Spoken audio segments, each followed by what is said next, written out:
जय श्री कृष्णा। आप सभी को मकर संक्रांति की हार्दिक शुभकामनाएं। मकर संक्रांति से अनेकों कहानियां सुनी जाती है। आज की वीडियो में आप श्रवण करेंगे धर्मराज जी की कहानी का। कहा जाता है कि इस कहानी को सुनने और व्रत करने से मोक्ष एवं स्वर्ग की प्राप्ति होती है। धर्मराज श्री यमराज जी का ही दूसरा नाम है। तो चलिए अब कथा को शुरू करते हैं।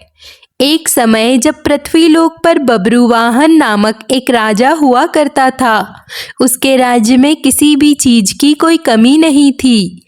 इसी राज्य में एक हरिदास नामक ब्राह्मण भी निवास करता था, जिसका विवाह गुणवती से हुआ था, जो कि बहुत ही धर्मवती और पतिव्रता महिला थी।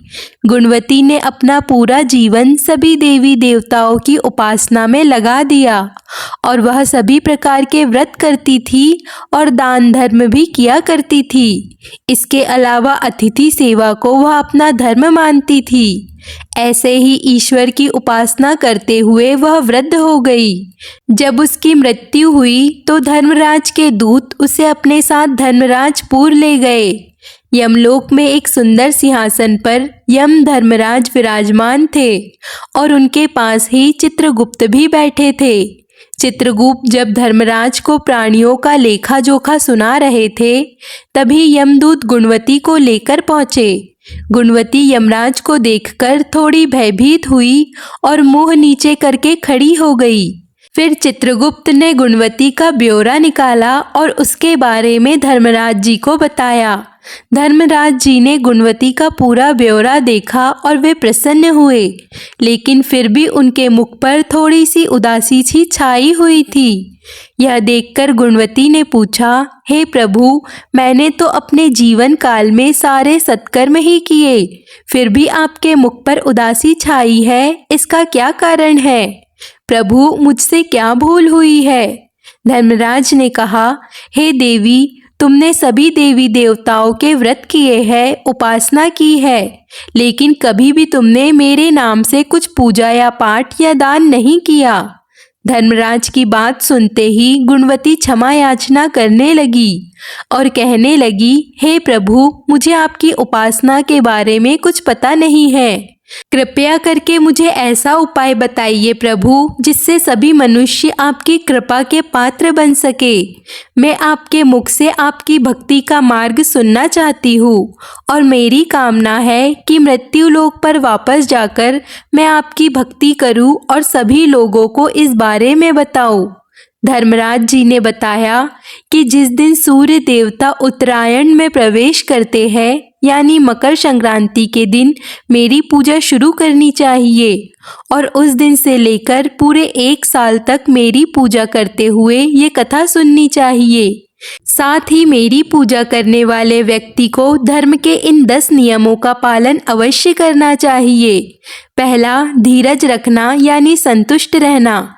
दूसरा, अपने मन को वश में रखना और सभी को क्षमा करना। तीसरा, किसी प्रकार का दुष्कर्म नहीं करना।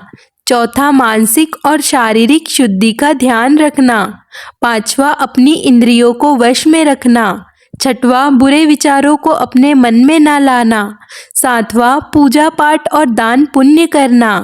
आठवां, व्रत करना और व्रत की कहानी सुनना। नौवां, सच बोलना और सभी से अच्छा व सच्चा व्यवहार करना। 10वां, क्रोध ना करना। धर्म के इन सभी लक्षणों का पालन करते हुए 1 साल तक मेरी कथा नियम से सुने, दान पुण्य और परोपकार के काम करे और अगली मकर संक्रांति पर इस व्रत का उद्यापन करे। इसके बाद मेरी एक मूर्ति बनाकर विधि विधान से प्राण प्रतिष्ठा करवाकर हवन पूजन करे और साथ ही चित्रगुप्त की पूजा भी करे और काले तिल के लड्डू का भोग लगाए।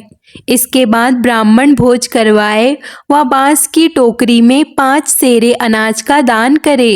साथ ही किसी जरूरतमंद को गद्दा, तकिया, कंबल, लोटा व वस्त्र आदि का दान करे। संभव हो तो गौदान करे। धर्मराज से व्रत की पूरी कथा सुनकर गुणवती ने पुनः धर्मराज से प्रार्थना की कि हे प्रभु, मुझे फिर से मृत्यु लोक में जाने दीजिए, जिससे मैं आपका व्रत कर सकूं, साथ ही इस व्रत का प्रचार भी लोगों में कर सकूं। इस पर यमराज ने गुणवती को धरती लोक पर फिर से जाने दिया। धरती पर वापस आकर गुणवती ने धर्मराज जी द्वारा बताए गए व्रत के बारे में अपने पति को बताया। मकर संक्रांति आते ही गुणवती और उसके पति ने ये व्रत शुरू कर दिए। इसी व्रत के प्रभाव से उन पर धर्मराज जी की कृपा हुई और उन्हें मोक्ष की प्राप्ति हुई। यहाँ पर कथा का समापन होता है। तो बोलिए यम धर्मराज जी की जय। आज की कथा आपको पसंद आए तो वीडियो को लाइक कर दीजिए और ऐसे ही कथा पाठों के लिए हमारे चैनल को सब्सक्राइब कर लीजिए।